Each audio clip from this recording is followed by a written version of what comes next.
few weeks been for you, and what did it feel like to have a day like today? Yeah, it was tough, man. Obviously, when you're not making shots, it's my job. There's no excuses. Nobody wants to hit those shots more than I do. So just to have my teammates believing in me throughout that stretch when I wasn't, I really couldn't get anything to fall, and my family, that helped me a lot. Just to stay with it, and I've been this way since my freshman year. I've been, an everyday guy. So I just continued to take it one day at a time, and I think that was really what helped me, come out here and do what I did today. What was the hardest point, and then what did it feel like to have it, break through today? The hardest point is just because the coaches even told me, obviously I'm a shooter, so when I feel like, when I'm not making shots, I feel like I'm almost useless out there. But they told me I'm one guy that coaches. He said that he's coached that I can be out on the court and not hit shots and still have a positive impact on the game, just with a bunch of different things, my communication, rebounding, talking on defense, just a lot of little things that some guys don't bring to the floor. So just staying with it, like I said, each and every day was the main thing for me to get through that stretch. Did any of your teammates in particular, give you any encouraging words that you kind of, maybe leaned on during the stretch? I wouldn't say there was one particular one, but like EJ, Malachi, Jamari, they know how good of a shooter I am. Obviously I do too, but when you're not hitting shots, it kind of makes you double think yourself. Because I really never had a stretch like that in all 4 years here. I was thinking back, where I really was struggling just to get the ball to go through the hole. So every day that in practice, even in games, they're telling me keep shooting. You're one of the best shooters in the country. Just keep letting it fly. Trust your work. That's what I did. What did it do for your confidence just to see the first one go down today? Oh, a lot. It always feels good to see the first one go down as a shooter. Regardless, though, if I miss my first one, I'm still going to shoot the second, shoot the third, fourth, fifth, sixth. Did you? I think you hit your first three. Did you start feeling it a little bit after that, getting into a little bit of a groove? Yeah, you could say that. Once you hit one or two and you see it go through the hoop, that's almost any basketball player. Just once you see it go through the hoop, you almost feel like you get in a rhythm. So yeah, to hit my first three, it felt really good. Because it felt like you were just letting them fly after that, regardless of whether it went in. You airballed one. You were kind of all over the place, but just you had hit some, and so now you were kind of in it. Yeah, especially once I hit one or two. My immediate first thought is catch and shoot. If the defender's not on me, obviously not sticking to me. If it's a clean look, I think I got fouled on one of them, but I thought I was going to get a cleaner look than I did. But yeah, when you hit two or three in a row, you definitely get a rhythm, start to feel yourself. First thing for me is to think catch and shoot when I get it after I hit two or three. So when you miss two or three in a row, does it go the opposite way with the confidence and you get a little bit shaky to shoot them? It can, but I've learned the past few weeks to just brush it off. There's a lot more game to be played. The game's fast. You can't just sit back and dwell on every mistake you make. If you do that, you're just going to keep making more mistakes. So, one thing I really learned was just to keep it pushing, keep doing you, and keep playing hard, impacting the game any way you can. Chris Holtman was telling us during the stretch that practices really haven't changed for you. Threes were sinking in practice and things like that. Has your approach changed at all during the practice? These past few weeks practice-wise, or what has that been like knowing that they're sinking in practice, but really just hadn't been able to translate on the court? Yeah, like I said, it's frustrating because it feels like the whole fan base is against you when you're not doing what you're supposed to be doing. But like I said, for me, it was just one day at a time. Just being an everyday guy, like I've been all 4 years here. So I wouldn't say my approach changed. No, to answer your question, I was just doing me, doing what I do, getting here, getting shots early, before practice, making sure everybody's competing as hard as we can in practice, so we can keep getting better each and every day. And did you were talking about kind of the approach in different areas of the game. Did you find yourself focusing more on, say, defense or playmaking or things like that over this stretch to see, as coaches continue to preach you make an impact other than just shooting the three? Yeah, Coach B told me just to really focus on three areas of the game. That's my toughness, my defense, and my rebounding. So those are three areas that I tried to really key in on these past 2 days. That was one note he told me. He said everything else is going to fall in place as long as you focus on those three things and play hard. And it did. Justin, do you do anything else to kind of get out of your head outside of basketball, maybe to just, not think about missing shots during a stretch like that? Yeah, I play video games with my teammates sometimes. So that's one way just to relax. Get my mind off basketball. Have some fun. I believe in God, so I talk to God a lot.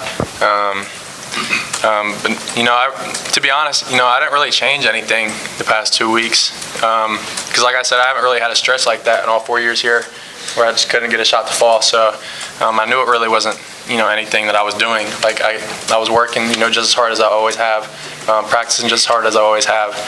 So just to be able to trust that and fall back on that was big for me. And Zed, you weren't in here when we asked, but what did it feel like for the rest of you guys to see Justin start to hit him? I know the bench went pretty crazy when the first one went down. What was your guys' reaction? I loved it.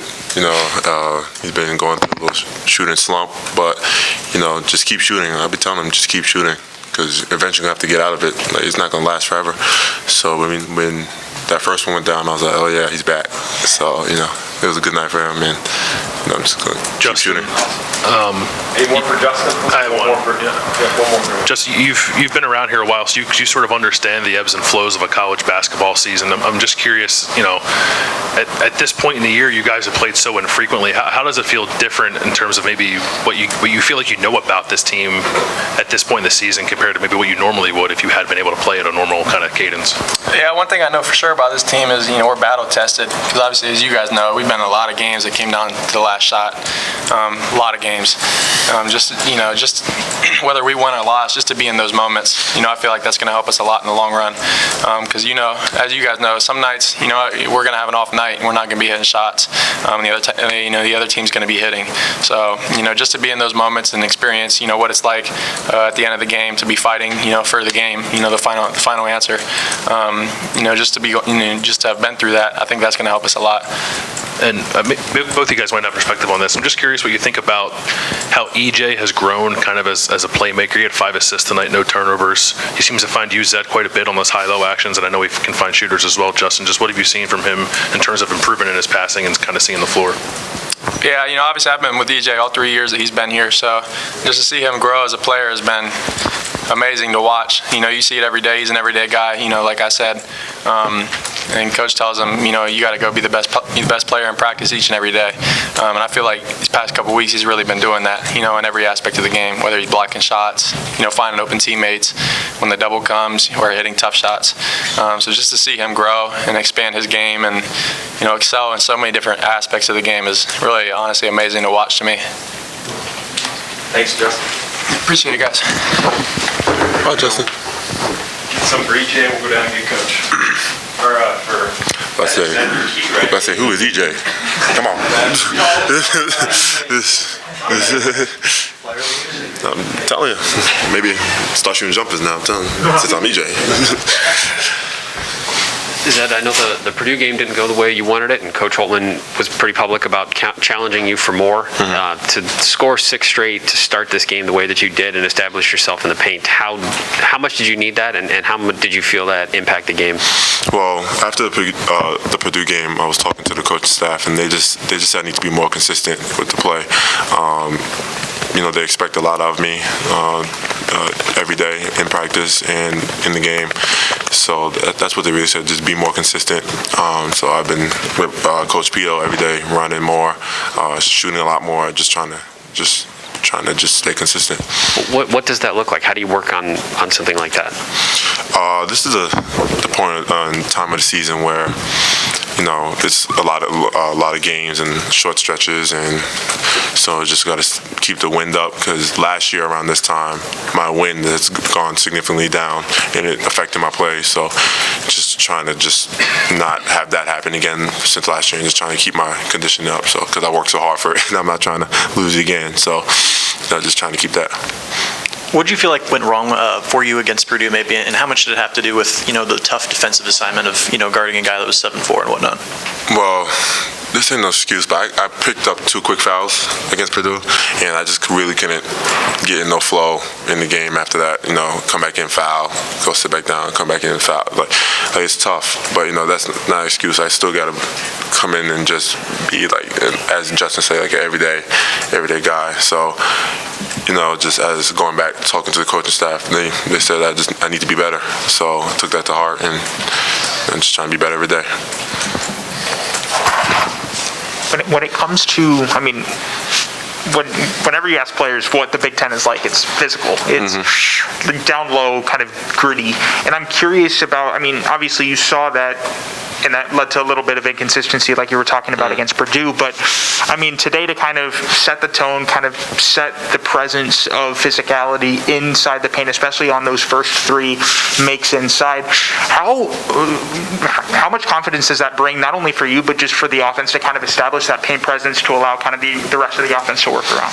Well, confidence for me, when I see that first basket go through, I'm like, okay, like, come on, you're like, get it going, like you know, you're good. So I'll be out there like a little nervous. Every game I'm nervous before the game. So that first basket, I'm like, okay, yeah, you good. So, you know, just coming in playing physical, like it sends the team a message when you're the more physical team, and you just come out there and punch them in the mouth, basically. Yeah, it definitely does send a message, and it helped us win tonight because Maryland's a really good team, but, you know, we got them from the jump. Was there a message, especially, you guys didn't have an offensive rebound, I don't think, until the second half, and I'm curious, what was that talked about in the locker room at halftime? Or? Yeah, Coach Holtman said we have to get more offensive rebounds, so we got to crash the glass a lot harder than what we were doing, and the team took that to heart, and we came out in the second half, rebounding a lot more, and, you know, it helped us get second chance points, easy layups around the rim, and threes, kick out to Justin and the other shooters. So, you know, offensive rebound is big for us. Sid, what do you think was the biggest difference today? Like you said, you built a double-digit lead, and it pretty much stayed there. What was the difference? What enabled you guys to kind of keep them at arm's length throughout? I think it was just our energy and just will and want to win. You know, as I said, we came out the jump ready to go. People hitting big shots. Justin came in, started hitting threes, and, you know, the crowd got behind us, and, you know, feeding off the crowd, you know, just kept it going. So, you know, it was a good win. Last one for Zed here. Does some of that come from you're supposed to play Thursday, you don't play Thursday, so maybe you got some maybe pent up feelings or pent up aggression? Does some of what we saw today come from some of that? Yeah, most definitely. Like, we wanted to play Iowa, but due to the weather and some unforeseen circumstances, we couldn't. And, you know, it's tough. You know, getting ready to play, game day, game canceled or postponed. So it's definitely tough. But, you know, the guys are always ready to play, and we really want to play. So, you know, definitely had some build up energy ready to go. Thanks, Zed. Thank you. Thanks, Ed.